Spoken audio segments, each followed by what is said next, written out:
Morning, Kuya. Good morning, Kuya. Good morning, Kuya! Morning, Kuya. Morning, Kuya. Good morning, Kuya! Good morning, Kuya! Good morning! La la la la. Good morning, Kuya! Ang dami natin. Good morning, ladies! Good morning, ladies. All Of girls. course, nandito si Doc Lovely ladies. Janice. Yes, it's Ibig a sabihin, Tuesday. It's Tuesday, Correct. October 25. And it's already 5:08 in the morning. Uy, happy birthday, Kimi! Happy birthday, Happy Kimi! birthday, Kimi! Yan, ating Happy birthday din sa isa aking sa ating friend. magagaling na makeup artist. Yes, and also Gail. Happy birthday, Gail. Sasabihin ko sana dun sa mga kailangan pumasok gumising na Oo. sa eskwelahan usually, pero mostly kasi ng schools ngayon are Yung on mga bata sem break. medyo sem break. Oo. Pero may mga nagpa-finals pa. Exactly, may mga nagpo-finals pa. But then again, gising na rin ng mga aga para maraming magawa. 'Di ba? Oo. Galing sa ilong. Oo daw sila, oo. Pero for others na maraming dapat tapusin, kailangan gumising na sila. Correct. And of course, simulan natin ang ating umaga, of course, ang pagbabasa ng Biblia. And this time around, ang ating katanungan ay, talaga po ba ang problema ay nakakibat na sa buhay ng tao at hindi po ba ito matatapos? Sasagutin po yan ng banal na kasulatan ni Brother Eli Soriano para po sa ating Biblically Speaking.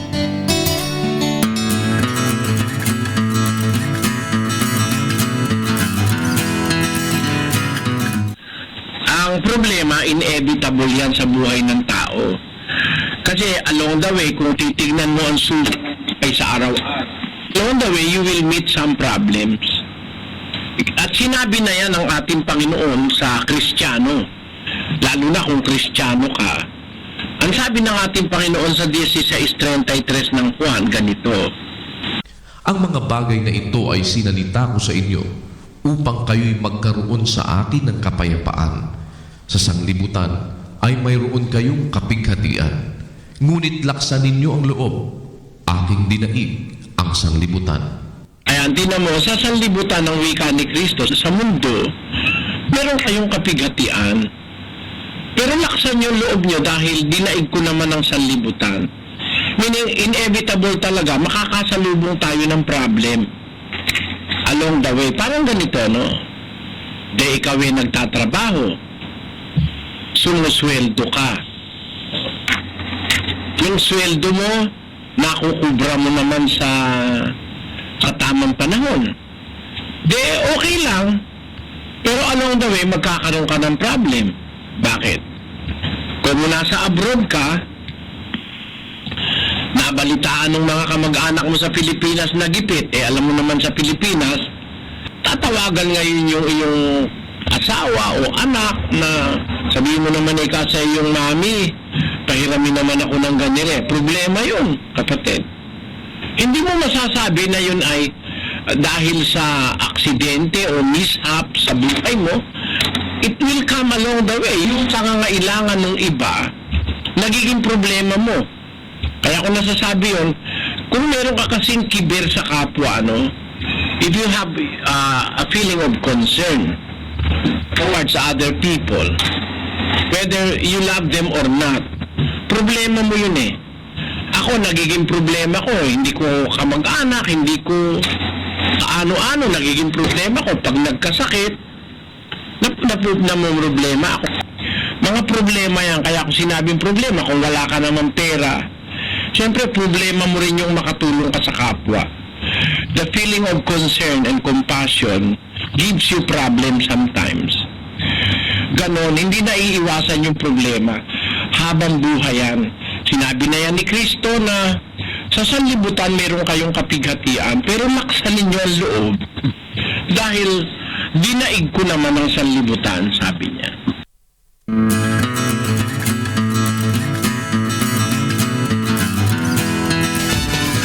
Yan, if I can remember it correctly, lagi tayong pinaalaalahanan ni Kuya Daniel Razon, pinaalalahanan, di ba, ni Kuya Daniel, about yung sa pagdasal natin ng ating mga problema. Sabi niya, wag daw tayo magdasal, wag tayong magdasal at sabihin sa Diyos na wala tayo sanang problema.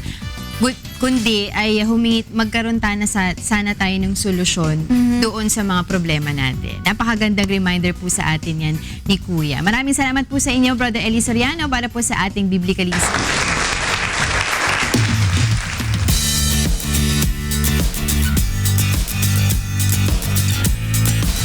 Yan. At dahil nga, minention natin na marami mga kids ngayon ang bakasyon na, di ba? Parang sem break yung tawag naman sa college dyan eh. Ibig sabihin, pwede silang tumulong sa paggawa ng breakfast. At saka hindi lang yun. Pag nagutom sila, gumawa na sila ng paraan Sarili para nila. makakain sila. Oo. That's why, yung ating ituturo pong pagkain sa kanila ay napakadali, no? In fact, ang pangalan niya ay Easy cheesy pizza. Pizza, yun. Yummy. So, ibig sabihin, napakadali lang po talaga nito. At napaka-simple din ng ingredients. Ano ba yung mga ingredients natin, Doki? Ito, meron tayong flour. And this is yung flour, may cream, tomato, white onion, bell pepper, cheese, itlog, and yeast. If you can notice, no, Doc, wala tayong ingredient dyan na tomato sauce. Normally Wala. kasi kapag pizza, kailangan talaga yan. Kasi, Ginagamit nilang base. oo, ang twist natin, fresh tomatoes ang gagamitan natin. Para meron pa rin tayo nung tomato taste kapag kumain tayo ng pizza. Alright, so, Paano ba ito? umpisa na natin. Lagay ng flour sa isang bowl with egg, yeast, Idagdag ang tubig. Halu-haluin lang hanggang sa maging dough. lagyan ng cream or milk, Haluin. Init. gumawa ka ng mga, ang tawag Bilog. I-mold it into a pizza dough. Pizza Lagyan ng dough. tomatoes, bell peppers, onion, cheese, and other toppings kung meron ka pang gusto, di ba? I-bake Syempre, lang ito. i-bake. And voila! Easy tomato pizza. Ano ba favorite mo pizza, Doc? Actually, gusto ko margarita. So, something like this. Perfect! Tomato Margarita, basil. Yeah. correct. Ako, basta anything na may meat, gusto ko. Siyempre hindi ako nagtataka. Pero, well, para naman sa mga kids, mas maganda yan. Yung natututo sila kumain ng gulay na mas maagang edad, diba? Kailan? Huwag po kasi kayong gumaya sa akin. That's my point. Diba? Pero yun nga, syempre mas maraming gulay, healthier po yan. At syempre, mas better po yan para sa mga kids. Ayan. That's right! At yan po ang ating quick meal for today.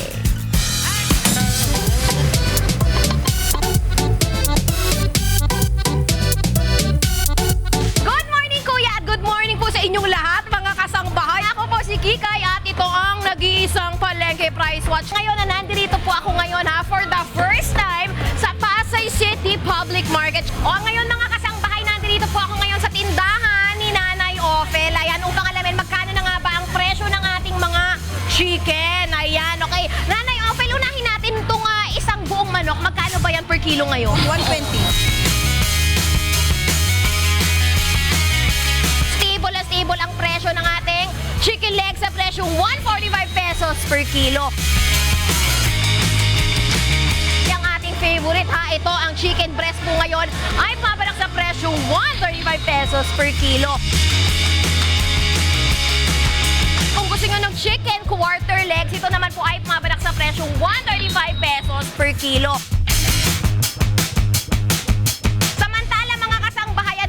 Chicken wings po ngayon ay papanak sa presyong 135 pesos per kilo.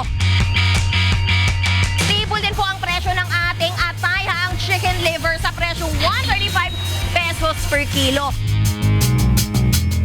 And syempre mga kasangbahay, last but definitely not the least, wag natin kakalimutan ang balon-balunan po ng manok at ito ho ay pumapatak sa presyong 100 pesos per kilo.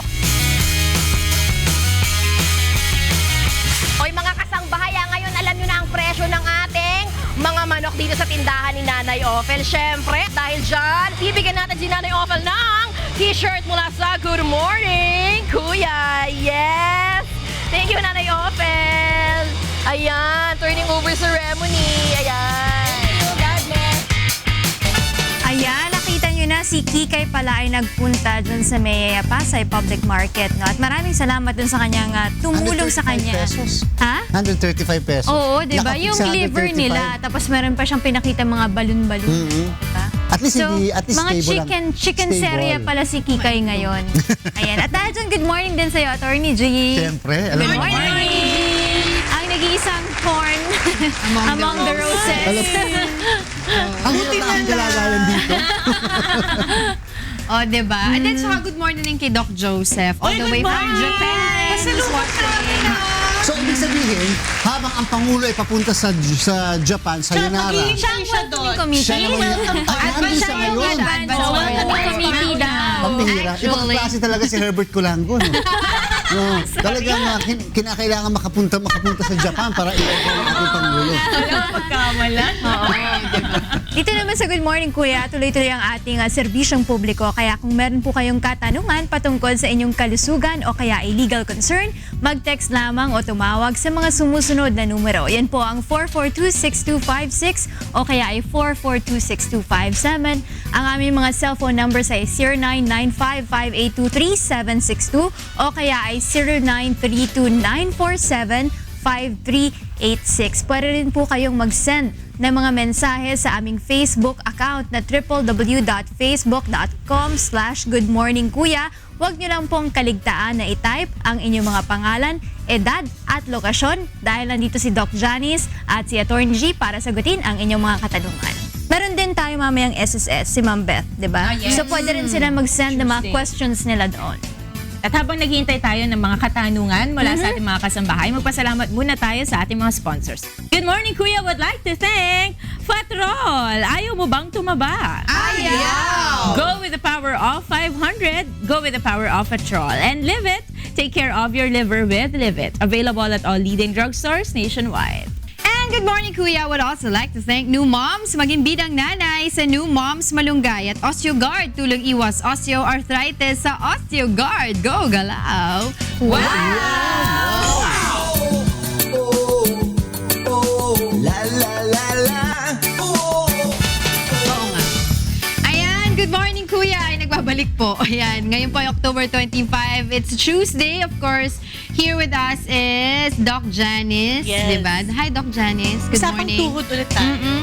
Kasi kahapon, habang naghahanap yung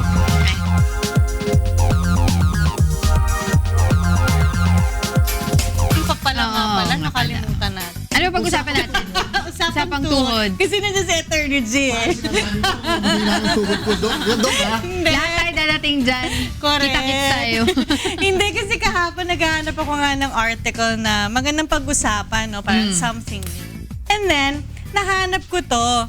So, yung article niya, ang title niya is Nose Cells, ilong. Cells ng nose could help repair damaged knee cartilage. Oh, wow. Somehow they're interconnected. Yun nga, bakit nose? Actually, hinanap ko rin sa article.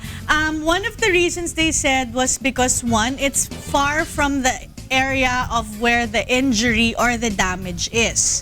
So, age will not be an issue. Kasi kunyari, say, 45 or 50-year-old na, kung kukuha ka pa ulit ng cartilage dun sa area ng tuhod niya, chances are may Ganun damage na rin din. siya. Oo, kasi dun ang galing din. Oo, kasi dun din siya galing eh. So, ginawa nila, they went higher up. So, ang isang maganda, kasi yung nasal cartilage, di ba? So, it's one of the most accessible cartilages in your body. Well, aside from the tenga. But I think, kasi para ma-harvest mo yung tenga, medyo magkakaroon ka ng deformity siguro dyan. Whereas dun sa nasal septum, sa loob sila dadaan, so hindi makikita. So they got part of the a small tissue for biopsy, then they sent it to the laboratory. Tapos meron silang ginamit na parang tinatawag doon scaffold. Doon mo ilalagay yung cell, tapos doon siya kakapit, tapos mag-grow siya. So lumaki siya to 30 to 40 millimeters and parang ilan ba yun? 2 millimeters thick? Yes, 2 millimeters thick and 30 to 40 millimeters big siya. In a matter of 2 weeks. Bilis. So in essence, mabilis siya. And the thing is kasi, sa loob ng tuhod natin, mga 1 to 1.5 millimeters na defect or even 0.5 millimeters na defect is already something significant. So kung makaka-grow ka ng cartilage na about 30 to 40 millimeters or that's about 0.4 centimeter in 2 weeks, di konti na lang say in about a month, pwede mo nang i-implant yung about almost 1 inch na size. Now, the thing is, it's very new pa rin. Nasa process of research pa rin sila, and they're doing the study in University of Basel in Switzerland. And basically, they're saying they're seeing very good results. Kasi nga, one, age is not a factor. Two, they will be able to produce a big size in a few weeks duration. So, kung ganun yung and it's accessible, and hindi na siya yung sobrang sakit na procedure. Kasi kung kunyari, yung iba kasi kukuha ka ng bone marrow, aspirate, tas yun yung cells nun yung i-grow mo into cartilage. Very painful yung bone marrow aspiration eh. So, Hindi naman ako Doc, hindi naman ako mapapangunyan. kung maliit lang, I don't think so. Wag lang natin lakihan yung muna na yung harvest. But then, ang importante talaga, base sa mga makabagong research na ito, talagang walang ibang makaka-heal ng katawan mo kung hindi yung galing din sa iyo. Yes, actually, pinakamaganda kasi talagang graft Kasi is yung galing mag-i-introduce ka sa'yo. from other, alien sa katawan mo. Oo, kasi in essence, kapag pwede pa rin yung rejection eh. So kung sa'yo manggagaling yung cells, mas maganda yung uptake or mas maganda yung take ng graft mo. As in, walang antibodies, walang antigens na iba na magkukos ng reaction sa body mo. And basically, it's something that's already you. So it's not foreign. It's not gonna be treated foreign by your body. Ngayon ang yan, medyo mahirap lang dito is kasi how do you implant it? So the way we do it kasi, kapag may area na I don't know if nakakuha ng picture si Bella. But kapag may area kasi na walang cartilage dun sa loob ng tuhod natin, lilinisin mo yon para kang may crater. Lilinisin mo yung area and then papatong mo dun yung graft. So pag ginawa mo yon, basically, dun siya parang unti-unti siyang magiging normal na cartilage. And before kasi, yung mga scaffold na ginagawa natin na ganyan, actually, a couple of weeks back, meron akong ginawa na ganito. Yung scaffold niya is artificial, it's synthetic. So basically, we're waiting also for the healing of that. And when it heals, it's fibrocartilage. Ngayon dito sa study niya, ang lumabas na cartilage is hyaline cartilage. So it's basically the same as the original one. Doc, pardon the ignorance ha. Yes. Tanong ko lang, pagka nagkaroon ng damage yung isang knee mo, say for example, the right knee, diba? Does it follow na meron din damage na mangyayari sa left knee? If not, why don't you just get from your left knee to repair your right knee? Ay, ayaw mo yun. Kasi, bakit mo, kung maga-damage na yung right knee mo, ita-damage mo pa yung left. Kung parang example niya say the ACL. When your right knee has ACL injury, we harvest this graft from the same knee. The reason is because, di baldado na yung pasyente kung dalawang tuhod yung pag-operahan mo. So, as much as possible, kung may graft ka pang makukuha dun sa same knee, dun ka kukuha ng graft. Or dun sa same extremity. Para yung post-op course niya, hindi naman dalawang tuhod yung pinapahilom niya. But yun nga, the thing with this kasi is when you get cartilage. Kasi before, what we do is, hahanap ka ng area dun sa tuhod na non-weight bearing. Dun mo kukunin yung cartilage na ililipat mo dun sa butas. But the thing is, ang nakita nga nila, kung damage na nga yung tuhod na yon, kukuha ka lang sa ibang area, it's the same thing kasi damage na siya eh. So ang tumutubo na cartilage will be one that's also fibrous cartilage. So yung gusto nilang mapalitan dito is yung kung anong klase yung cartilage na tumubo. Gusto nila na as normal as possible. Which is the hyaline cartilage. Now yun nga, they looked into ano ba yung accessible na ibang pagkukuha ng cartilage. Saan pa ba may cartilage? Sa rib. Pero syempre, bubuksan mo pa yung dibdib para yung ilong, very accessible siya. Tapos hindi kita, tago yung area kasi sa loob siya. So, yun yung isa nilang naisip na, pwede to. Yes. And then, in their studies, they found out, in their very neonatal studies, nakita nila, hyaline cartilage yung lumabas. So, it's very promising. Although yun nga, sinabi rin kasi 10 patients pa lang nagawa nila eh. So, one, their numbers are very small. Two, it's very short term pa lang. So, syempre, in the long run, kasi para masabi mo talaga na the outcome is very successful, long-term studies talaga, 10, 15, 20 years. So, ngayon, or even more. So, syempre, ngayon, edi malalaman natin in about 10 years time kung Pero Dok, talaga. kung successful. yung knee cartilage, yung usually ba yung damage niyan ay talagang laging result lang ng accident o pwedeng dahil sa because of age? Ay, oo, degeneration. Degeneration. Pinaka-common pa rin yung degeneration, yung wear and tear. Oo. Yun, actually, ang mahirap lang nga kasi is, ang hirap i-treat ng cartilage eh. Kasi hindi siya katulad ng ibang area na nagre-regenerate. Hindi siya katulad ng balat na nagre-regenerate. Nasugat ka, Oo, mag-regenerate. hihilom lang din siya. May scar, pero in essence, parang walang nangyari. Yung sa tuhod kasi, pag nasira na siya, imagine niyo yung buko, pag Nawala hiniwa mo yung- yun, puti siya, diba? Oo. Yes. Very Kinain. smooth, ganyan. Gawin mo, ukain mo, Kainin mo, kutsarain mo, diba? kainin mo yung parts. Maubos. Kung ano yung kinuha mo, yun na yun. Hindi na siya Bumabalik. Hindi na siya bumabalik. Oo. Hindi katulad ng iba na katulad kunyari yung balat. Ayan, kasugat kang ganyan. Babalik. Napupunuan siya ulit eh. It may not be Layers as kasi perfect, yun eh. pero eventually magiging kakulay mo na siya ulit, kapantay na siya ulit, or minsan nga may overgrowth pa, like nagkikiloid pa. Yung hyaline, yung cartilage kasi natin, hindi na siya tumutubo eh. Talagang nakakalbo na lang siya. And the thing is, minsan pati pa yung katabi niya na nauuka na rin. Kasi, kumbaga para kang nag-excavate. So, pag nag-excavate kang ganyan, chances are, pag nagkaroon ulit ng say, ulan, guguho na naman yung kabilang area. So, parang nagla-landslide siya. Parang ganun yung nangyari. So, may ganun kang uka. Eventually, yung part na to, mababawasan at mababawasan siya. Doc, I don't know if you've mentioned this already. Before they found out about the use of no cells to repair the damage sa knee, what were they doing?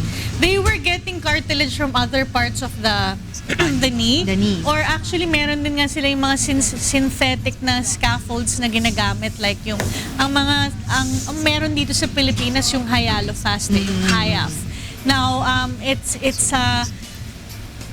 para siyang, I think it's something similar to glucosamine sulfate din siya na they made it into para siyang cottony fibers.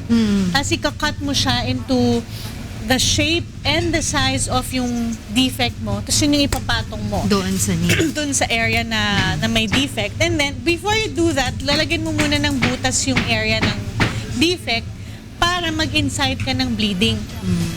Ngayon yung nagbe-bleed na yun, so from inside, meron siyang mga cells na maliliit. And then yun yung, may cells siya na parang doon nang gagaling yung cartilage na nagpo-form. So kumakapit siya doon sa scaffold. Tapos yun yung nagta-transform into a cartilage. Magta-try actually. Dok, bakit Yes. Parehas na edad, pero merong mas matitibay, mas magaganda yung knee cartilage yung iba. Pero yung iba naman medyo talagang manipis na o medyo may problema na. Depende rin kasi usually may dahilan? activities. One will be the activities if the patient is very active. Genetics may also play a factor din. So yun yung isang Pagkain. Pagkain only for gouty arthritis. Ayun. Pero kung walang gout yung pasyente, hindi siya naapektuhan ng kahit na anong kinakain. Doc, by any chance, mention ba kung merong mga taong exempted from undergoing ng no cells? May criteria, I guess may criteria Procedure. sila na syempre kailangan walang injury yung ilong mismo. Kung Bawal yung mga nag-undergo ng nagpa-nose job. Malamang hindi na pwede kasi Hindi na ginalaw mo na pwede. yun eh. Sa pagkapanguna. Gusto ko sana, pwede ba Wala na kukuhanan. Pwede ba mag-mirror? Pakita ko kung ano yung itsura ng scaffold na Hindi lumalabas. hindi. Wala nang okay, mirror. sayang. So anyway, yung scaffold kasi nga, para lang siyang cottony fibers na ipapatong mo. Tapos doon kumakapit yung blood. Tapos eventually, natatransform siya into Part of the knee na siya. Oo, part of the knee na siya. Ayun. Ayun. Ayun pala Sana naman. maging effective Correct. to. Oo. Kasi I think it's going to be a little bit cheaper. Kasi syempre pag gumagawa sila ng mga scaffolding na ganyan, alam niyo, sasabihin ko lang yung scaffolding po na available dito sa atin. Mahal? 2 by 2 centimeters. How much? Nasa Approximately? 90. So sana maging effective to para mapababa natin yung presyo, maging mas accessible sa mga pasyente. Yeah. Alright, maraming salamat sa iyo, Doc Alam niyo ni Attorney G ko anong gagawin. After 10 years, Research ako pa. after 10 years or 20 years, God willing, makausap ka ulit namin at mapatibay ang research sana, na Attorney G, yan. hindi pa ganun yung kamay ko. Thank you very much, Doc Janet. Thank you. Rina? Para naman sa ating...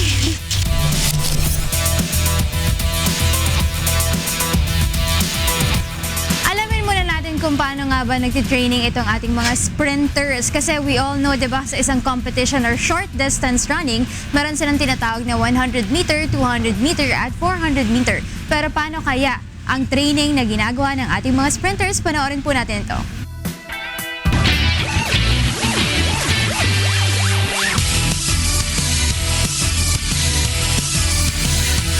Good morning, Kuya. Ako nga pala si Joscoro ay Habeliano de Fort. Pero pwede niyo akong tawaging Fort. So, ano nga ba ang sprinter? Meron tayong tatlong klaseng laro ng sprinter. Meron tayong 100 meter run, 200 meter dash, and 400 meter dash. Pero ang itatakel ko lang sa inyo is the 100 meter dash. So, pag sinabi nating 100 meter dash, isa lang naman ang maalala natin, kundi si Usain Bolt, the world fastest runner. Nagtala lang naman siya ng 3 consecutive Olympic Games in the world. 3 golds for 100 meter and 200 meter dash. So ano nga ba ang objective ng 100 meter dash? Ang first objective natin is to finish the certain distance with the shortest possible time. And meron tayong tatlong basic rules. Unang-una na rito is you cannot start without the starting block. Second, you must run to your own lane. At ang pangatlo ay kailangan nating intayin ang pagputok ng starting gun.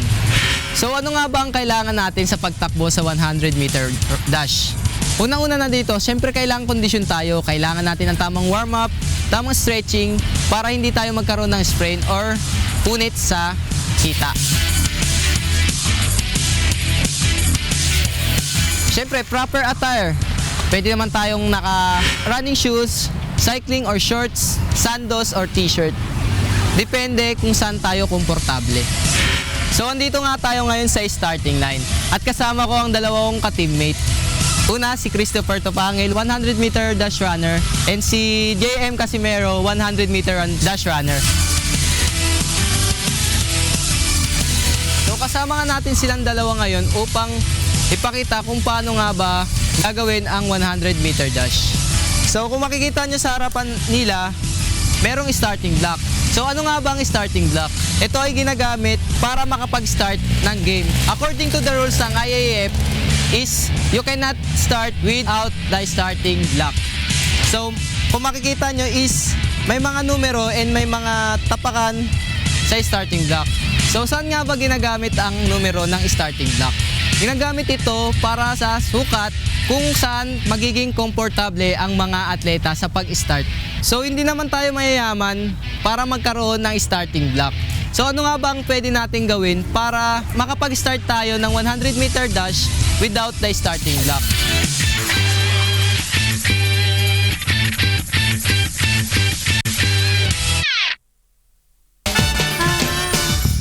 Ayan. So nakita niyo na kung paano nagtitrain it ng ating mga sprinters at may part 2 pa yan na abangan natin within this week din. Kaya kayo kung yung mga mahilig sa inyo tumakbo, di ba? Ay, na-mention mo pala kanina, di ba, may upcoming movie nga si Usain Bolt. Yes. Kasi siya yung world's parang best may sprinter. movie siya? Yes. Oo, 9 gold na. Ang pangalan ng movie is, if I'm not mistaken, I Am Bolt. This is, ano pa lang, showing pa lang. Parang autobiography. I think so, Oo. I think so. Kasi nagkaroon na siya ng 9 gold, diba? Yes. Recently lang nito nakuha niya yung 9 golds niya sa 100 meter, 200 meter at 400 meter run. Oo. Consistent. Yes. Thank you so much, Rina. At para naman sa ating ikonsulta,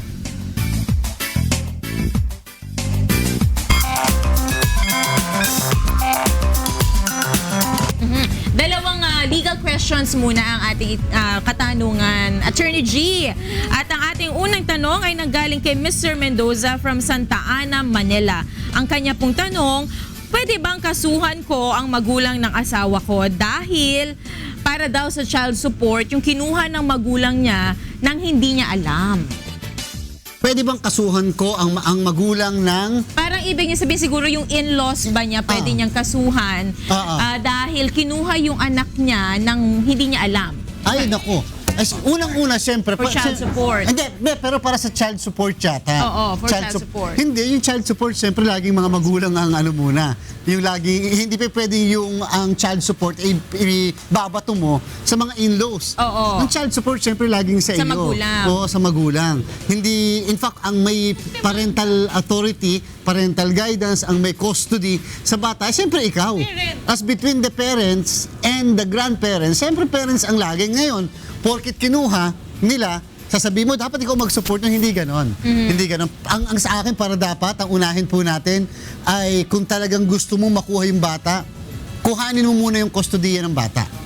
Di ba? Mas maganda yung ganon. Kunin mo yung kustodiya, pwede ka mag-file ng formal na kaso sa korte para ikaw ay magkaroon ng formal na custody sa anak mo. At the same time, pag nakuha mo na yan, hindi ka na manghihingi ng support sa mga grandparents ng bata. Pangit naman yun. Isipin mo, nasa iyo ang bata pagkatapos eh. Hindi ba ikaw may right nun? Hindi, ang problema kasi, Doc Janice, kapag dinideprive ka talaga, may mga ganun eh. Halimbawa, wala kang choice eh. Tinatago sa'yo. O kaya talagang ayaw kang palapitin man lang. Kahit na sila ay mga grandparents lang naman ng mga bata at ikaw ang talagang magulang. May mga ganun, wala kang choice kung hindi mag-file ng formal case. Ako naman, hindi para mag-file ka ng kasong kriminal. Papailan mo ng kidnapping ang mga in-laws mo, parang hindi magandang tingnan. Para sa akin, kung talaga siguro mag-usap muna kayo. Tapos pag-usapan nyo na lang na o sige, sa inyo po muna yung bata, pero ako magbibigay ng suporta. Or, pwede naman pag-usapan din, kung medyo may kaya naman pala yung mga in-laws, sa akin na lang po yung bata, kayo na lang po ang tulungan nyo na lang po para na lang sa bata ito. So hindi pinag-aawayan po dito, para sa akin, hindi po magandang tingnan na pag-aawayan natin kung sino ang susuporta. Di ba? Hindi na baling medyo may konting hindi pagkakaunawaan sa kung sino o may kustodiye. Huwag na natin apply ang batas. Kaya lang, hindi dapat pinag-aawayan kung sino yung may support. Kung sino ang dapat magbigay ng support. Ang support dapat nanggagaling sa magulang. More than anybody else. Yun ang dapat nating tatandaan.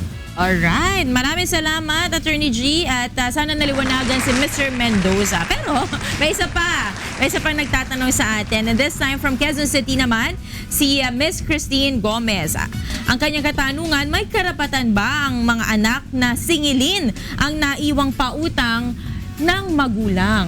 Pwede ba yun, Attorney G? Oo naman. Kahit na hindi sila yung nakapangalan doon sa kasunduan. Yes, okay, ganito po yun. Kapag ka ang isang tao ay may kasong kriminal, pagka ikaw ay may kasong kriminal, Monica, kasi laging may kaakibat siya na kasong sibil. Di ba? Laging magkadikit siya. Ano? Kapag ang tao ay nawala na, namatay na, yung kasong kriminal niya ay nawawala na rin. Yes. Hindi mo na pwedeng habulin na isang patay. Yes. Pero yung kanyang kasong sibil na nakadikit doon sa kasong kriminal, pwede pang habulin nung mga nabiktima niya. Sino nga habulin mo? Ang habulin mo ay yung mga tagapagmana. Yung mga naiwan. Sa maaaring halimbawa, itong pumano ay may mga ari-arian, may mga lupa, may mga deposito sa bangko, o meron pang may kakayanan. So pwedeng yung mismong liability niya o yung mismong pagkakautang niya, hahabulin mo doon sa mga nagmana. Okay? Sapagkat yung minana nila, dapat yun ay less taxes, less indebtedness, and such other na mga dapat pambawasin doon. After mabawas yun, tsaka papasok pa lang yung pinaka-neto nung pwede yung paghati-hatian. So tungkol sa katanungan, kung pwede pang mahabol yung mga pagkakautang ng namatay, wala pong kaduda-duda, pwede po kahit na hindi naman kayong dalawa talaga, yung tagapagmana at yung nagpautang ang may relasyon. Basta makapagpakita ka lang ng ebidensya na sadyang may utang yung kaniyang yung mismong pinagmanahan nila. So kahit na hindi yung anak ang maghabol, sabihin natin kahit pamangkin or kaibigan. Kaya nga kapag kayo ay merong kahit last will and testament, kahit pa namatay nang wala man lang papel na iniwan, bago maibigay yan, bago yan ma-transfer sa inyo, ang unang tatanungin, nabayaran ba ang tamang buwis sa ating pamahalaan? Number one yun lagi. Siyempre, buwis muna bago ang lahat. Kinakailangan mabuhay mo ng gobyerno. Pangalawa, nabayaran ba ang lahat na may pinagkakautangan? At pangatlo, kung wala ng lahat, tsaka natin hati-hatiin. Ayun. So, ang lesson ng story, ang wag lesson of the mangutang. story, maghanap ka nung ari-arian nung namatay. Oh, pwede. Maghahanap Huwag ka. ka na lang magpautang. Usually, Doc Janice, kaya nga maganda rin, hindi naman sa dahil naninigurado ka, lalo pat kaibigan mo, mas maganda rin na pag nangungutang, may collateral. Oo. Na may collateral. Tsaka may kontrata. O kaya may cheque. Di ba? Kahit tsaka may paano meron ka kontrata. ebidensya. Ayun, may kontrata. Pero Attorney G, hindi ka pwedeng makulong dahil sa pagkakautang. Wala, Tama ba? wala. Walang Wala. ganon. Dahil mismo ay isang garantiya ng ating saligang batas. Oo. No person shall be imprisoned for non-payment of debt or even poll tax. Walang ganun. Pero, pwede kang makulong sa pagkakautang kung yung mismo nagpautang sa iyo, pumunta na sa korte, nagkaroon ng desisyon ng korte na may utang ka talaga at hindi ka nagbayad. Makukulong ka hindi dahil sa hindi mo pagbabayad ng utang, makukulong ka dahil sa contempt ka ng korte. Contempt of Ayun. court. Tama. Ganon yun. So, hindi ko sinasabi na dahil doon, mangutang na ka na lang na mangutang sa credit card mo. Dahil total, wala ka namang Hindi ka naman kulong. pala makukulong Hindi eh. pala. Correct. Alright. Thank you so much, Attorney G. At I'm sure naliwanagan ng ating kasambahay na si Christine Gomez. And abangan niyo po dahil tuloy-tuloy pa rin po ang ating paghahatid ng mga public service sa ating mga kasambahay at mas marami pa po tayong mga kababayan na magkukonsulta maya-maya lamang. La la la la. Right, nagbabalik po ang Good Morning Kuya. And it's still Tuesday, guys. Tuesday. Ano oras na ba? Ano oras na, Doc? 6:17. 6:17 in the morning. 6:17. Yan. Sa mga kailangan pumasok po ngayong araw na to, trabaho man o eskwelahan, kayo po ay gumising na. Dito na kami, panood na kayo sa amin. Nasaan po si Monica? Andyan sa kapitbahay siguro. May sinundo siguro. Hindi. Wala pala si Monica, naglalakad pa. May sinasalubong. Oo. May sinasalubong Pero ba? habang inaantay natin si Monica, mag-aaral muna tayo.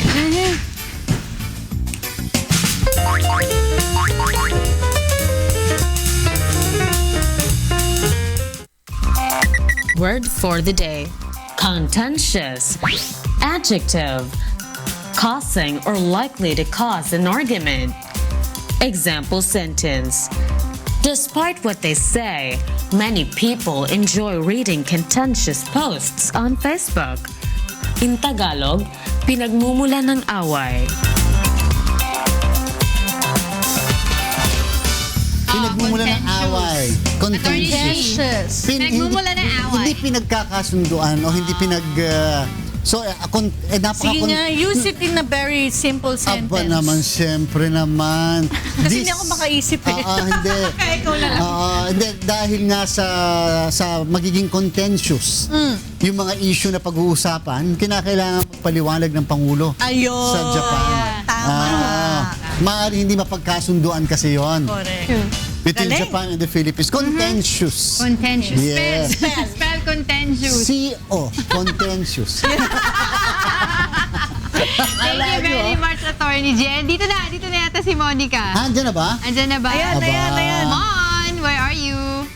Here! Dito na ako. And of course, may kasama ako ngayon na napakaganda guest natin. Hello, Papakilala Paupo po ko kayo. lang si Miss Ana Abad.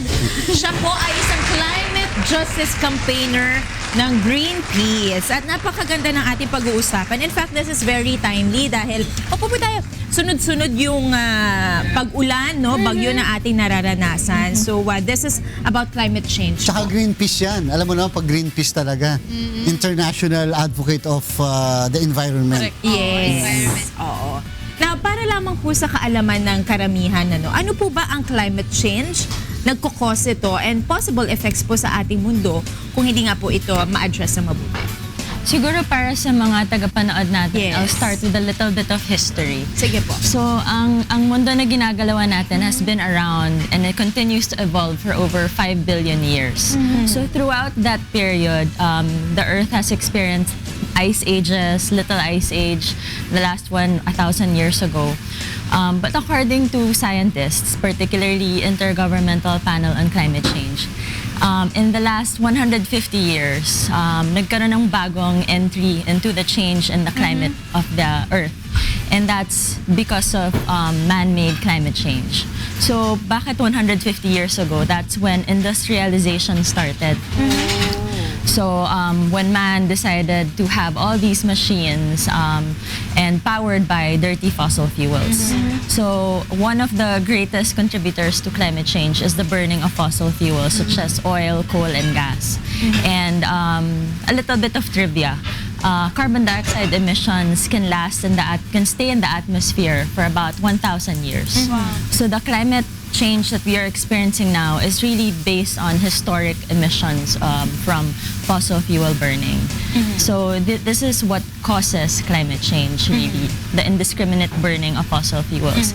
So among the effects of climate change, dami niyan. Yung iba, they refer to climate change as global warming, but global warming is just one effect of climate change. Meron din tayong melting of the glaciers, forest fires in some areas, and then sea surface temperature increases, ocean acidification, coral bleaching, and in the Philippines, I think what people can relate to the most yung intensity and frequency ng extreme weather events such as typhoon. So meron din tayong long dry spells tulad na gawa ng El Nino. And kanina nga may nagbanggit na bakit parang nagbabago na yung season natin. Dati mas predictable na yung wet season and dry season. Dati pag sabi mong June, tag-ulan na yan, di ba? Ngayon, parang ang haba-haba ng summer. Kailan na pumapasok ang tag-ulan? Nagkakaroon na tayo ngayon ng 4 seasons. Wet and wetter, dry and drier. Pwede. So, gano'n na siya. That because yung nangyayari, because of the intense warming na rin, the oceans get screwed up. Yung nagiging trajectory path, kunwari ng mga typhoons, nagbabago na, according to scientists even here in the Philippines. Dati, most of the typhoons, ang trajectory path niyan, up north. And protected sila doon because andyan yung Sierra Madre. So there are mountain regions that act as natural barriers para pahinaan yung speed or yung pagbagsak, yung landfall ng mga bagyo. But now, it's shifting tracks towards the south, tulad nung nangyari sa Typhoon Yolanda and back in 2012, Typhoon Pablo, where Mindanao, Davao area was battered. So nagbabago na ng ganyan. And then yung recent study na nilabas, maybe last month lang, according to the study, inaral nila yung typhoon tracks for the past 40 years and they discovered a 12 to 15% increase in intensity, which means yung proportionality ng category 4 and 5 typhoons in some regions, including the Philippines, dumoble or trumiple pa. Yung lakas. Yes. Ang ibig sabihin nun, pag 12 to 15% increase ng intensity ng typhoon, it will result to 50% more destructive power. Of course. So, ang fear ng mga scientists, World Bank included, kasi right now, yung Typhoon Yolanda, for example, that happened in a 0.8 degree warming planet. And now, they fear that we might run into 2 degrees. And if we run into 2 degrees, that would result in 20% decline in water availability, 15 to 20% decline in crop yield, and for fisher folk, by 2050, it will mean 90% decline in fish catch. So ang issue ng climate change, perhaps I'm biased, but it's really the greatest environmental, humanitarian, and security threat that we face. Kasi apektado lahat from water to food. So if the planet continues to warm and continues to intensify and maging frequent yung extreme weather events, it's going to affect everyone. At ang issue ng climate change, wala din tong kinikilalang borders eh. Oo. Kasi yung emissions, hindi naman yan nanggagaling lang dito eh. Nanggagaling to sa... Walang gate hanggang dyan ka lang. Wala. Hindi.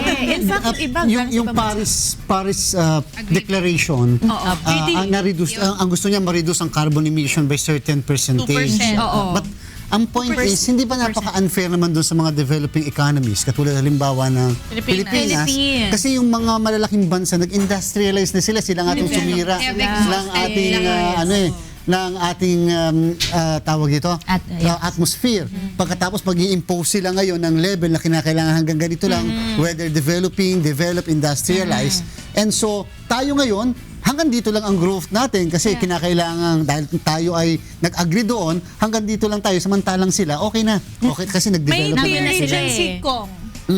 Ang sabi ni Kong, dapat yung mga countries na hindi pa masyadong industrialized, you go with that. Kasi nga, para hindi na totally masira. But, humingi tayo ng help from the countries na industrialized na. Total, nandyan na kayo eh. Kayo naman ang sumira eh. Di supportahan nyo kami. Pero susuporta ba sila? Yun nga. So kasama po siya dun sa Paris Agreement na pag maging signatory din ng Philippines, if we ratify that, and all the other 197 countries ratify that, kasi lahat naman sila Yes. nag-agree to agree Yes. nung Yes. Paris, diba? So ito yung mangyayari this coming Conference of Parties itong November. One of the agreements there is the industrialized countries, yes, tama po kayo, nag-industrialize na sila eh. So nakinabang na sila and some of them have even profited from it. Pero how about those that are still developing and want to quote-unquote industrialize? I use the word industrialize because sometimes it can be used loosely. We can industrialize by using renewable energy technologies, not necessarily mimicking the dirty energy pathway that the industrialized nations have taken. Kasi alam na natin yung naging epekto nito.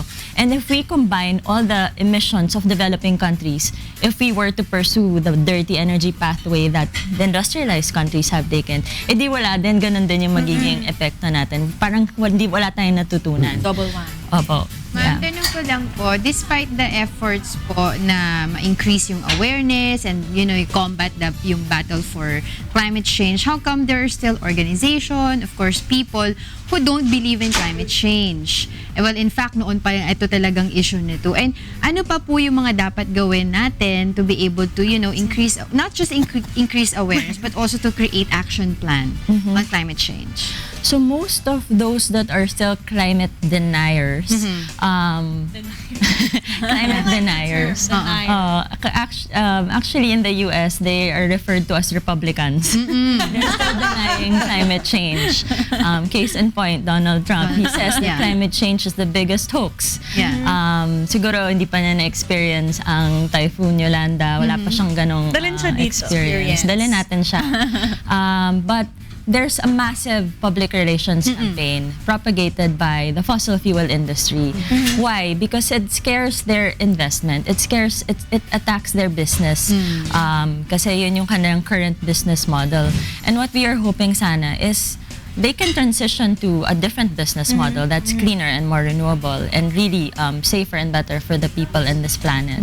So if you remember back in the 80s, there was a big tobacco campaign that was run in the US. So there were a group of lawyers that went after one of the biggest tobacco companies for their campaign again about hazardous health of cigarettes to the people, no? And they denied that. They did not claim responsibility for the hazardous health of cigarettes to human beings. Pero syempre, Because it will damage their business. Yes, they discovered that scientists were being paid for that. Public PR firms were being paid to disinform or mislead the public about the health effects of smoking. But eventually they won, and that's why now may nakikita na tayong mga graphic images, Graphic in our warnings, cigarettes. And Surgeon General's warning.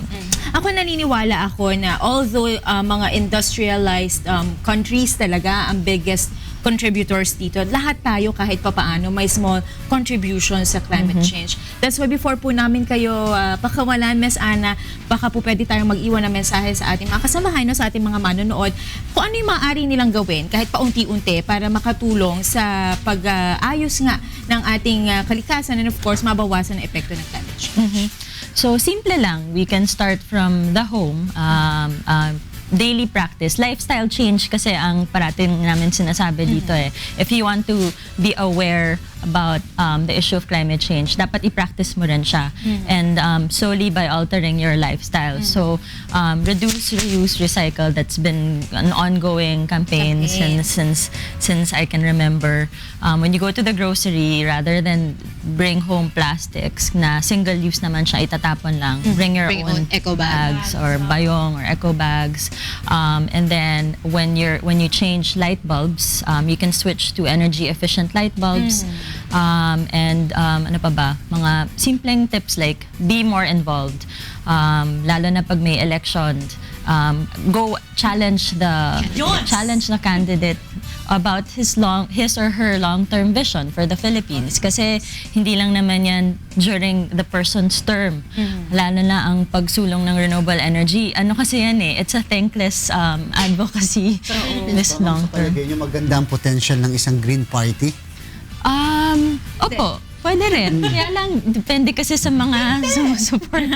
Kasi Currently, mahina pa. sorry to say this, but naiirita kasi ako like, nagda-drive ka, makita mo, tatapon lang nila kahit sa mga basura Disiplina nila. talaga. Kasi nilalaglag lang nilang ganyan Yes. sa bintanan nila. So, it starts there. So, imagine how many people do you see doing that every day? Ito yung voters mo, Attorney G. Yung Greenpeace ba, kasi meron tayong dinadraft na emergency powers. Yan, sinosolve lang niyan ang traffic situation. Yes. Pero yung Greenpeace ba, hindi kayo naglalabi sa inclusion sa emergency powers, like for example, yung pagtatanggal yung pag-phase out na ng jeepney sa kalye natin. Yung mga bus na sobrang emission na talagang grabe, ang itim. Kasama ba yun sa advocacy ng Greenpeace? Wala po kaming powers sa ganyan. Pero we do support a shift in the transport, an improvement in the transport industry, no? Kasi right now, almost everyone is out on the road. Ang daming, ang tindi ng traffic. And if you look at black soot, yun yung carbon na nanggagaling sa mga old vehicles.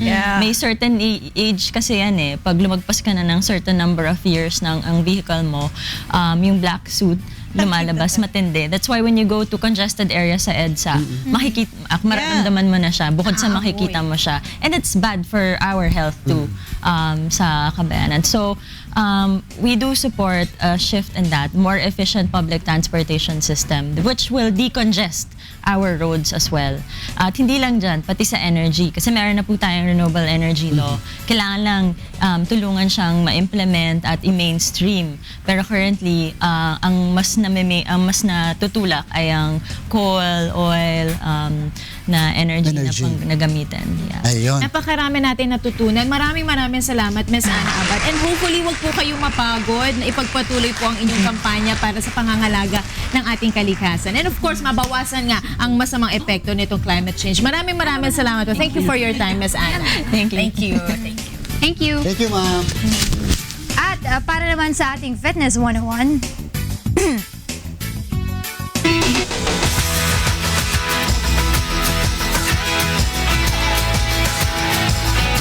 nakita niyo na yung pamangkin kong si Hana, di ba? Ayan, kasi madalas sa akin tinatanong ng aking sister, pwede na bang mag-exercise si Hana o kaya little stretching? Sabi ko sa kanya, pwede naman kasi kahit infants, may mga benefits sila when it comes to exercising. Pero syempre, katuwang nila yung mga mothers nila. Hindi naman sila makakapag-stretch agad, di ba? Tsaka makakapag-exercise on their own. Kaya panoorin nyo yung stretching at exercise na pinagawa ko sa aking pamangking si Hana.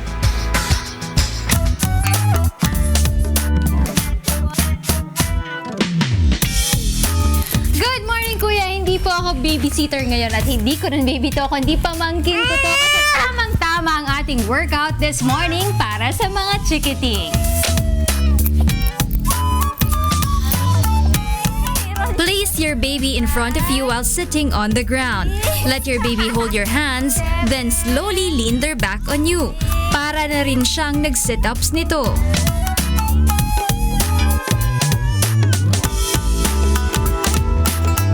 Sunod naman natin ay ang elbow stand. Place your child on their belly and position their elbows precisely under his shoulder and forearms on the ground. Clutch and elevate the hips and trunk to form a 45-degree position to the ground. Let the child relax on his forearms. Attempt to elevate his legs slightly more while ensuring that it doesn't knock his nose.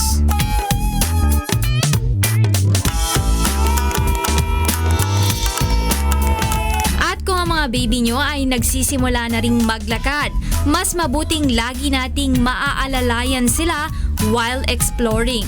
Maganda ring exercise sa kanila ito para masanay ang kanilang mga legs.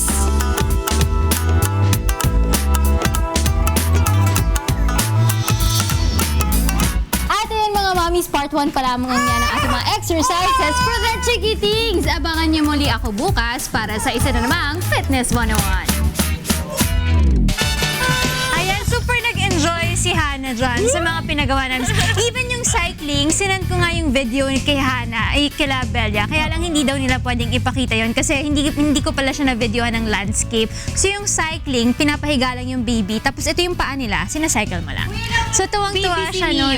Si Baby si Mio, I make it a point every morning, merong exercise talaga siya. Oo. It helps eh. Maraming Kasi in the morning, benefits it yan. energizes the babies.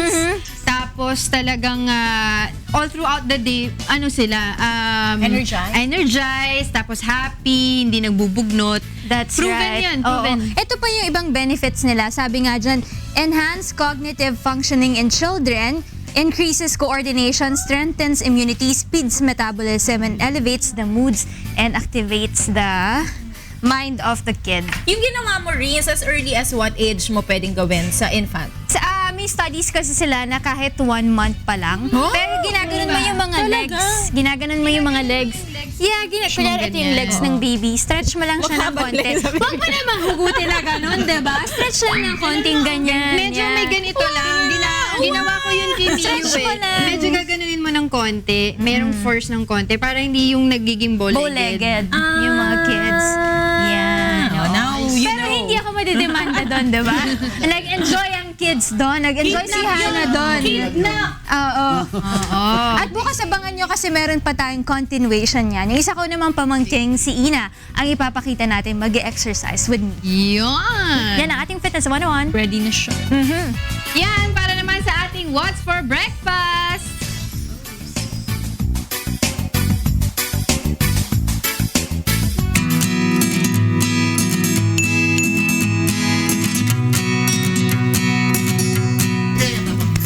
Alright, good morning once again. At dito na nga po tayo sa ating pinaka-inihintay na Excited ako. segment. Of course, kasama ko si Doc Janice dito sa ating What's for Breakfast. Kanina ko pa siya sinisilip. Oh, Doc Janice, sino ba makakasama nating chef Dalawa today? ang ating chef for today. Si Chef Jim at saka si Chef John. Ayan, nalagay niyo dito sa ating Dito kayo. harapan. Good morning sa inyong dalawa. And welcome sa Good Morning Kuya. Si Chef ano muna? Si Chef John. Ay, si Chef Jim muna. Jim, ano ang iyong hinanda para sa amin? Ang hinanda ko po ay Salisbury steak with mushroom gravy sauce po. Sarap. O, ano ba ang ingredients niyan? Tsaka procedure natin. Go ahead po. And for the gravy agad. Sa gravy po, maglalagay po tayo ng 1 half cup butter, 1 half cup flour, 1 half cup cream of mushroom, 3 cups beef stock, 1 half cup button mushrooms, 1/4 cup all-purpose cream, and 1/4 cup soy sauce po. Sa Ating patty ground naman beef. po, 300 grams ground beef, 1 half cup breadcrumbs, 1/4 cup onions chopped, 1/4 cup garlic, 1 teaspoon pepper crack po, and salt to taste po. And then, ang ating procedure. Sa una po, hahaluan po natin ng salt yung ground beef and pepper. And then breadcrumbs po. Tapos eggs po. And then the garlic. Tapos yung onions po. Tapos hahaluin po natin siya mabuti hanggang sa mahalo po siya ng maayos. And then imomold na po natin siya. Gagawin na siya parang patty. Pagka mold po, i-fry natin siya hanggang sa maluto. Then pagkatapos po niya maluto, gagawa na po tayo ng gravy. Gravy, una po yung butter, tutunawan natin butter. Tapos lalagyan natin ng cracked pepper para lumabas po yung bango niya. Tapos flour po para makagawa tayo ng roux. Tapos stock po. Dahan-dahan lang po yung paglagay ng stock hanggang sa makuha natin yung tamang lapot. Anong stock yan? Chicken stock or yung beef stock na lang? Oo. Tapos mushroom po, yung mushroom. Wow. Tsaka soy sauce to taste po. Exciting. And then all-purpose cream, tsaka yun lang po. And then, ilang minutes yung paggawa ng gravy? Siguro mga 10 minutes lang po. 10 minutes. 5 to 10 Tapos minutes lang. pagkatapos nung na-fry mo na yung steak mo, yung mga patties mo, tsaka mo ilalagay yung gravy. Yes po, ganyan. Ganyan na po yung kalalabasan. Wow! So wala, ayan po ang ating Salisbury steak. Care of Chef Jim. Doc Ja. Ito naman, si Chef John. Ano naman ang hinanda mo today para sa ating breakfast? Ay, ang hinanda ko po ay beef cheesesteak po. Sige, anong ingredients ng ating cheesesteak? Ingredients natin ay 100 grams beef tenderloin slice, 20 grams garlic, 100 grams Julian red bell peppers, 100 grams onion slice, 2 tablespoon barbecue sauce, 1 scrambled egg, salt and pepper to taste, 2 tablespoon oil, 1 piece hotdog bun, and 10 grams grated cheese. And then the procedure? So, ang procedure niya, una, yung beef, marinate muna natin sa garlic, salt and pepper, barbecue sauce, Ano pala yung secret? tapos lagyan natin yung oil, then stir fry natin yung beef. Ooh. Pag okay na siya, set aside natin yung vegetable naman. So, yung onion, peppers, then yung scrambled egg. Alright. Then, salt and pepper to taste ulit. Tapos, set aside, okay na siya. And there you have it, ang ating barbecue beef pepper cheese steak. Ganong katagal kaya gawin ni Attorney G. May question ako, ganong katagal yung perfect pag-fry ng beef? Kasi di ba minsan parang ang tigas naman maganit. nito or yung iba naman parang kulang naman yung luto. Actually, hindi siya pwedeng matagal lutuin kasi dapat titigas siya. sandaling-sandali Sandali lang. lang. Tapos malakas na malakas yung apoy niya dapat. And both of our chef today, may mga dala silang iba pang mga pagkain. Come here, huwag kayo mahiya. Hindi kami nakakain. Pagkain na nakain namin. So ano pa po yung mga dala ninyo? So, ito yung yung food wrappers, quarter pounder. Wow. Original siya. Hindi yan yung isa. Tapos, Pakita mo yung isa. Yung unahin niyo po yun. Oh, ito daw. okay, ito. Ito yung Thai sausage namin. Sariling gawa namin yung sausage. Wow. Sariling gawa yung sausage. Yes. Okay. Ito yun, yung Thai ito pala. sausage. Sorry, ito pala yung yung fish, fillet of fish. Filet of fish. Ito yung Thai sausage. Ito yung Thai sausage. Yes. And then? Okay, and then ito yung food wrappers original. food wrappers original. Oh, since you've mentioned food rockers, ano ba tong food rockers na to? Ang food wrappers is, ang Food concept rockers. niya is Restaurant. art, music, and food. Yes. Wow! Oh, ay, pwede tayo Gusto dyan, nyo Attorney G. mag-karaoke? May karaoke sila. May free karaoke kami. At may live band. Live band kami. Thursday to Saturday. Saan ba nila pwedeng puntahan yung food rockers? Correct. Sa may P. Sanchez lang po. In front of Lourdes Hospital. Chef Jim, social media account so they can follow you for other details about food rockers. Bali, i-add nyo na lang po ako sa Facebook, sa name ko na lang po na Regime Paharoha. Tapos i-like nyo na lang din po yung page namin sa Facebook na Food Rockers Manila po para malaman nyo rin po kung ano yung mga susunod naming gagawin po. Okay, yun. Maraming salamat po sa inyo. Thank you Excited so- na kaming kainin ang food rockers. Sa sobrang sarap ng pagkain, pinicturean ko to. Oo nga, kita na Alam ko kung bakit mo pinicture. Pinadala ko sa mga hampas lupa sa kabilang sa kapitbahay natin. Ang paslupa talaga. Alright, once again, maraming salamat po sa ating chef Thank you for today, so Chef Jim and Chef John ng Food Rockers. So, kakain na kami. Rina, where are you?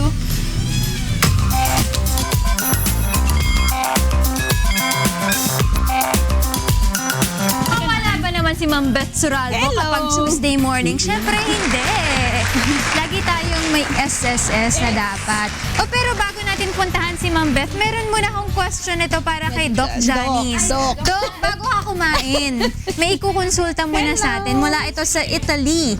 At nag-text nga sa atin si Nita Cantila Aguilar, 31 years old. No? Ito nga yung tanong niya, good morning po, itatanong ko lang po yung about sa tuhod ko.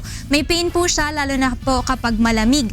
Ang sakit ko po ba at bakit po ganun? Ito po ba ay arthritis? Ilan taon ka po? 31 years old siya. Hindi po yan arthritis because you're very young. So most probably it's more muscle stiffness. So what you need, what I normally would recommend my patients to do will be you just do stretching and strengthening exercises. You just do a lot of range of motion exercises also because sa Italy malamig. Yes. So most probably ang trabaho nito desk job. So pag matagal siya nakaupo, nagsistiffen yung tuhod niya, nagkukos ng pain. At 31, malayo pa yan sa arthritis. So huwag kang mag-alala.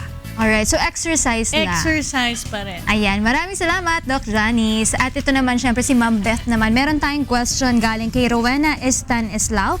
Nasa linya siya ng ating telepono. Good morning, Rowena. Good morning po. Ayan. Morning. Sige po, ikonsulta nyo na po. Ma'am, tatanong ko lang po sana yung yung tungkol sa SS. Kasi yung mister ko po, may mga loan po siya. Gusto niya pong bayaran sana kasi nagsara po yung company na yon nung pagka-loan niya po, nagsara po yung company, hindi na po niya nabayaran. Ngayon, gusto niya pong bayaran. Ma-avail po kaya niya yung capital lang po yung babayaran niya na hindi na interest. Yes. Tapos ano pong sistema po ng pagbabayad, kung monthly niya babayaran o isahang bayaran lang po. Yun nga po, yun sana magiging topic namin na ang program ng SS, ang loan restructuring program, na ang mako-condone lang natin, ma'am, is the penalty. So ang babayaran po niya in installment or fully pay or one payment yung principal at interest. So ito, ma'am, matatapos sa April 27, 2017. So sana hanggang maaga makapag-apply na tayo. In installment naman siya, mamimili siya kung anong taon o buwan niya babayaran. Okay po. Bali capital lang po yung Saka interest po. Yung penalty lang ang mawi-waive. So, kailangan po mag-fill up ng application form.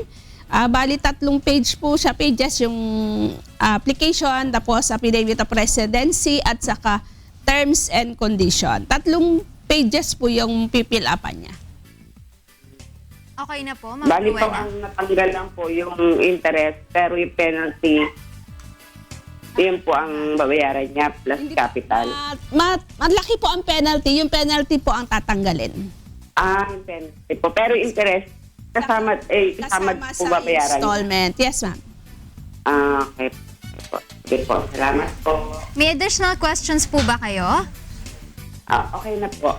Maraming salamat po, Ma'am Rowena. Isunod naman natin galing sa ating Facebook account, no, si Maribel Natal or Natal. Ito yung kanyang katanungan, Ma'am Beth. Namatay po ang father ko last Feb. Nung inasikaso ko po yung SSS niya, meron po siyang kapangalan. Nung nag-follow up po kami sa SSS, yung account ng father ko naka-close na. Samantalang yung kapangalan niyang naka-activate. Ang sabi ng SSS, magpa-microfilm kami. Hindi ko po naasikaso na dahil bumiyahe na po ako pa Hong Kong. Pwede po bang ipasikaso yun sa asawa ko o pwede ko po bang asikasuhin dito sa Hong Kong? Okay. Pwede naman sa Hong Kong, pwede rin na magbigay siya ng SPA para dun sa asawa niya. So, yung nakapangalan na yun, hindi naman sila yung magpapa-microfilm. Yung microfilm na yun, yun yung pinilapan ng miyembro bago siya hulog o nag-employed sa kanya employer. Ang SS ang kukuha ng mga microfilm, yung E1 at E4. Yun yun. So, baka yun na-request na yun kasi sabi nung magpapa-microfilm. Yung microfilm na request na yun ng SSS kung saan sila nag-attempt na mag-file una. This is just to prove na sa kanya talaga o tatay talaga nila. Kukunin dun sa microfilm na yun, E1, E4, kung sino yung inilagay. Okay. Nung father. So, pwede niyang asikasuhin yun sa Hong Kong? Pwede. O kaya yung asawa niya. Ayan. Galing naman ito kay Rodolfo Sare mula sa Pasig City. No? Katanungan mula sa ating Facebook account pa rin. 66 years old na po ako at hindi ko nalakad ang pag-aayos ng pension ko. May pag-asa pa po ba akong makakuha ng pension ko starting 60 years old po ako? Pwedeng 60 makuha niya. Kung yung time na 60 years old siya, nakahulog na siya ng 120 months. Pero kung kulang pa yung bubuin niya, tapos naging 66 na siya, yung makukuha lang niya from the start na nabuo niya yung 120 months. Kung nakabuo siya ng 10 years, yung pala mag-start. Hindi yung 60 siya pero hindi niya napuno. So ngayon, kung ano palang inabayaran niya ngayon. Ayan, ito pa may karagdagan tayong katanungan from an anonymous texter natin, no? Tanong ko lang po kung paano ko maiko-correct ang pangalan ng anak ko. Mali po kasi ang apelido niya. Beneficiary ko kasi siya sa SSS ko. Gusto ko po sanang malaman para matuloy ko ang paghuhulog sa SSS ko. Yung paghuhulog, pwede naman niya ituloy kasi yung asikasuin lang naman niya yung kanya o name nung anak. So kung ano yung nasa birth or baptismal ng anak, ano lang niya, baguhin niya dun sa E4 na change. Kasi meron tayong form na E4 ang tawag, pero data amendment change form yon. So doon niya maisusulat lahat ng pagbabago. So as is pa rin yung makukuha ng anak niya. Oo. Basta Amend binago lang niya yung iba yung pangalan. Ito, ganito. Ililipat-lipat lang. Kasi may form yun eh. May bago po ba kayo sa SSS ngayon? Yung loan Oo nga, kasi reconstruction. namin pa rin hindi nakakaalam. Actually, mag-1 year na yan sa April. Na Okay. yun yung kanyang last day ng filing nyo, April 27, 2017. So, napakabilis ng panahon. Ito na yung time na hindi pa nakakaalam, tulad yung kayo nagtanong kanina na ang mako-condone natin is the penalty. Which is malaki yun kasi 3% per month yun compounded. Yes. So, mag-apply na sila ngayon hanggang maga. Ayan. Maraming salamat po. Maraming salamat. Beth Serrano mula sa ating SSS para sa ating ikonsulta mo. At this time around naman, meron pa ba kayong gustong pasalamatan? Happy birthday lang! Happy birthday kay Kimi! Kay Kimi at saka Happy Dr. birthday, Kimi. Guillaume Ramos. Oo, saka happy viewing kay Doc Joseph all the way from Hi, Doc Japan! Joseph! Good morning! Oh, mga kapitbahay natin, good morning sa inyo. Tita Betty Rolioda, Betty's